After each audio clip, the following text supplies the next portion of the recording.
L'histoire de cuisses fendues pour cacher des perles.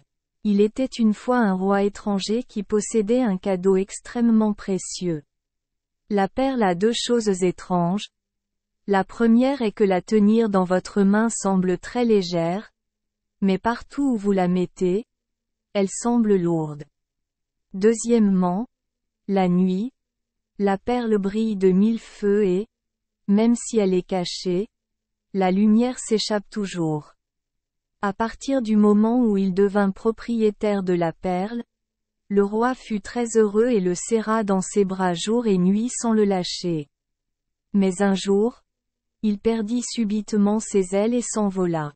Le roi s'apitoya sur son sort et ordonna à ses sujets de fouiller le plus durement possible dans les grottes et les ruelles, mais cela resta inefficace.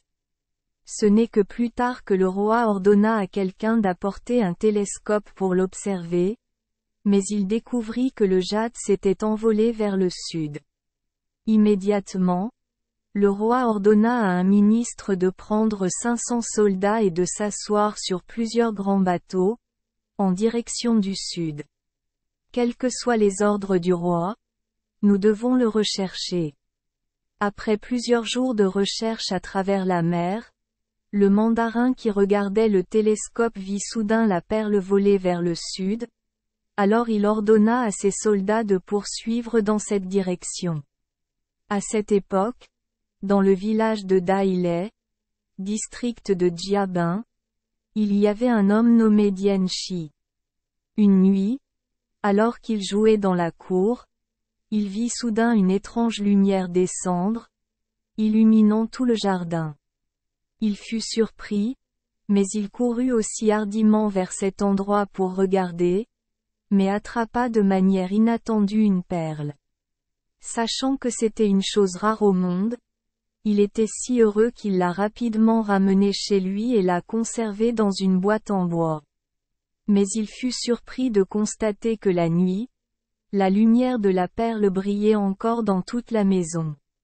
Il l'a mis dans un tonneau en fer couvert, mais le tonneau en fer n'était pas assez solide pour couvrir la lumière vive.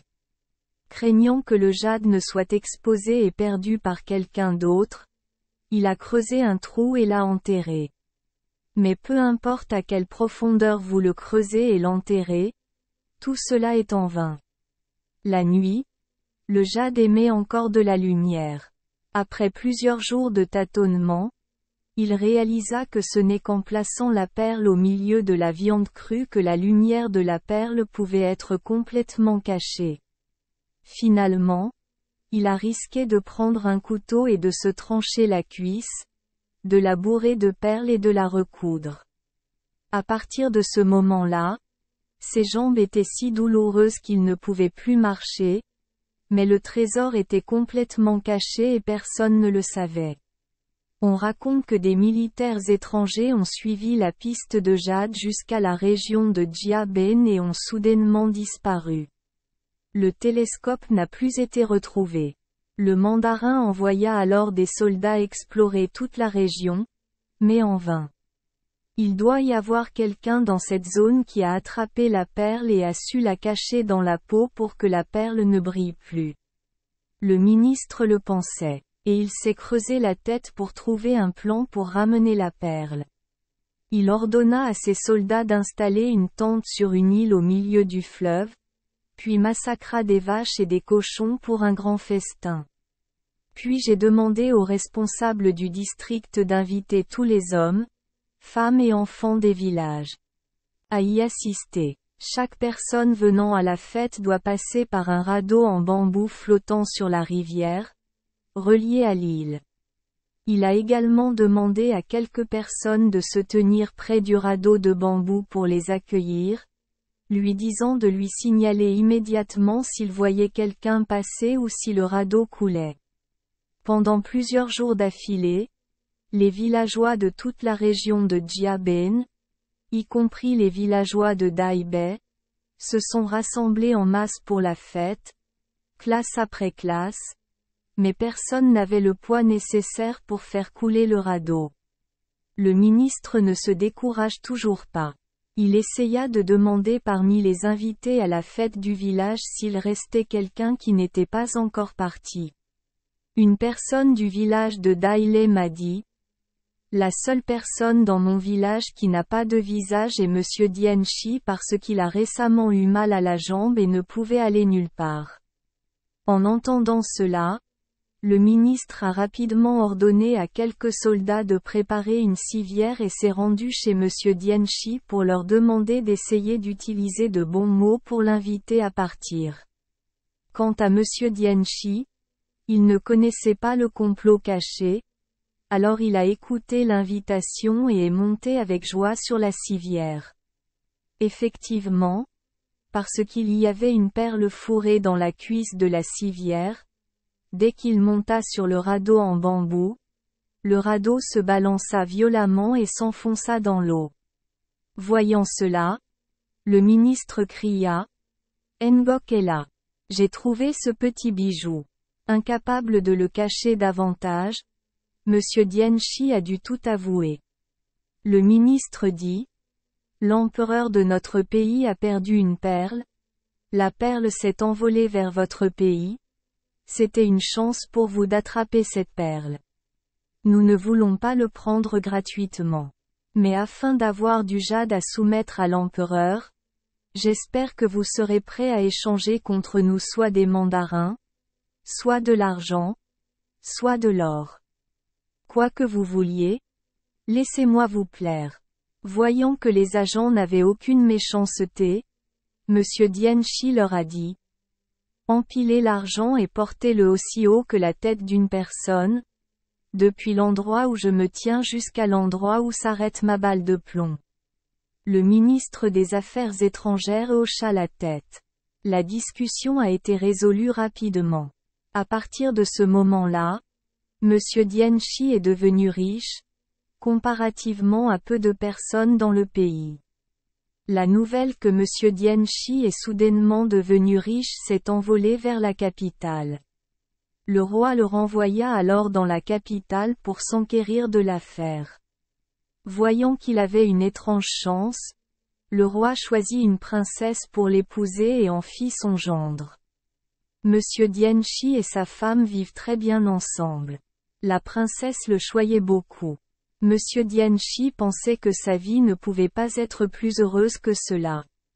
Mais un jour, un de ses amis proches est venu lui rendre visite de loin. Il vous emmenait volontiers partout pour voir son immense propriété privée. En voyant son ami le féliciter constamment, il parut content. Être aussi riche que moi est vraiment le meilleur du pays.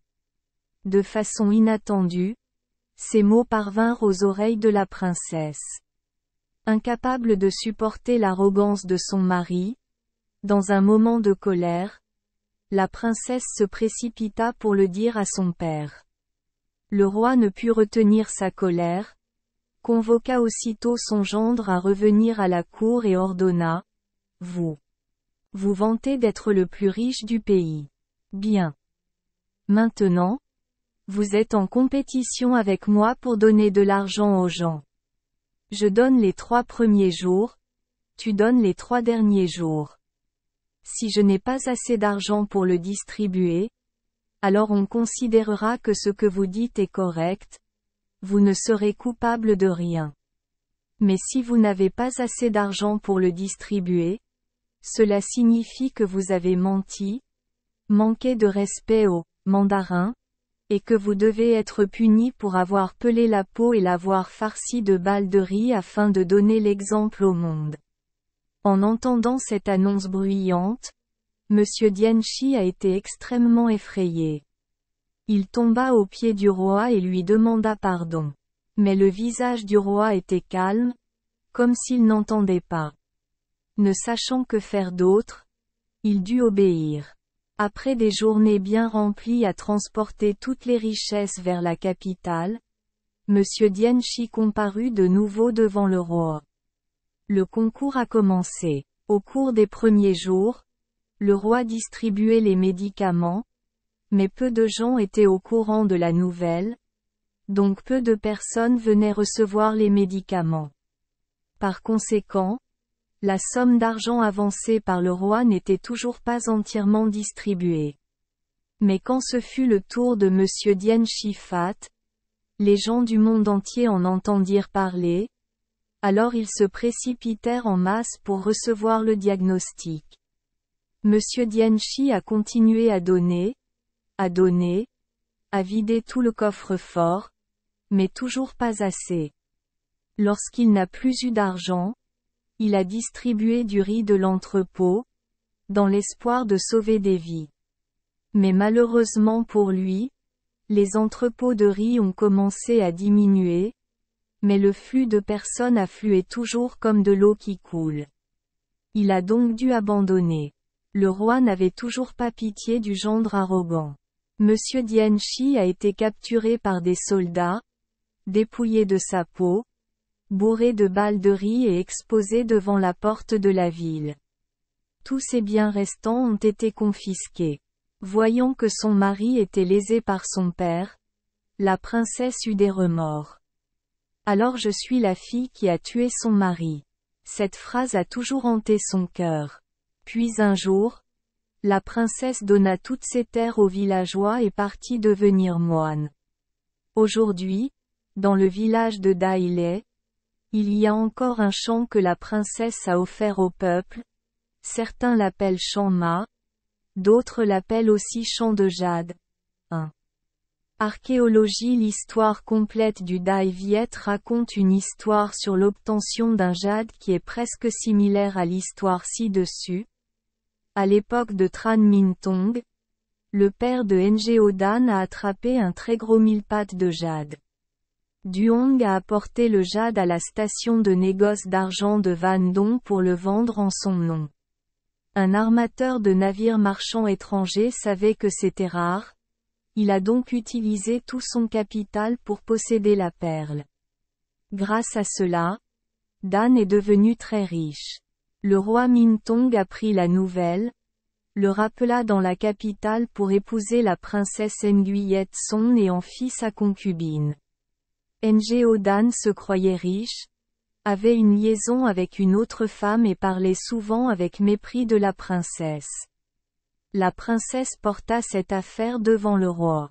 Mais contrairement au sort de Dien Shi, Ngo Dan a été épargné par la mort par le roi, se contentant de confisquer les biens de sa famille. 1.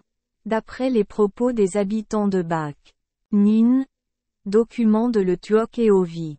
Merci les enfants des Esperluette Croisillon 39. Avoir écouté des contes de fées au jour Esperluette Croisillon 39. 8. Espérons que les histoires apporteront aux enfants des moments heureux et significatifs. Si vous aimez notre chaîne, veuillez appuyer sur le bouton S Esperluette Croisillon 39. Abonner, pour ne manquer aucune histoire intéressante. Je vous souhaite une bonne nuit de sommeil et de beaux rêves. Rendez-vous dans la prochaine histoire.